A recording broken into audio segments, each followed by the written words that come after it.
Alors, pour moi, les Juifs, j'en parlais tout à l'heure, les Juifs sont les gens capables d'accéder à la subconscience.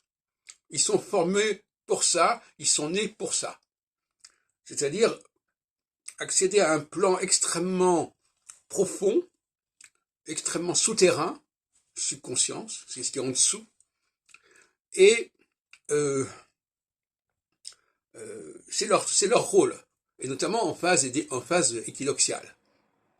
Hein, mais pas seulement. Enfin, en phase équinoxiale, cette capacité à mettre l'accent sur ce qui est fondamental. Le mot fondamental veut bien dire ce qu'il veut dire. Le fondamental, c'est ce qui est au fond des choses. C'est ce qui est à la base des choses. Mais paradoxalement, cette capacité d'accéder à la subconscience, ça crée une élite intellectuelle, évidemment.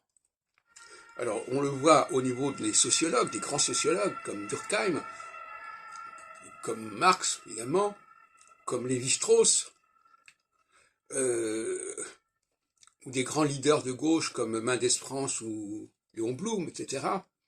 Bon. Mais l'astrologie fait partie intégrante de la subconscience. Et il revient à des juifs de retrouver la véritable astrologie.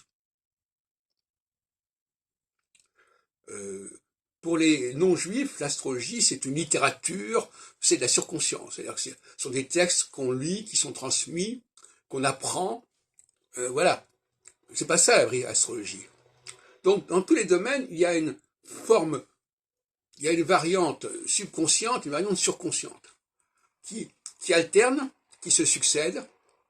Effectivement, quand on passe de la subconscience à la surconscience, il faut s'attendre à une capacité à inventer des choses, à créer des structures, à créer des formes, hein, à créer des frontières de toutes sortes, qui n'ont qu'une valeur très relative, bien évidemment. C'est pour ça que je disais tout à l'heure que les gens de droite, ils ont un culte invétéré de la frontière acquise, la frontière reconnue. Bon. Même si cette frontière cache un empire sous-jacent d'un seul tenant, et là on va balkaniser cet empire en un certain nombre de, par exemple l'Afrique occidentale française, elle va être balkanisée.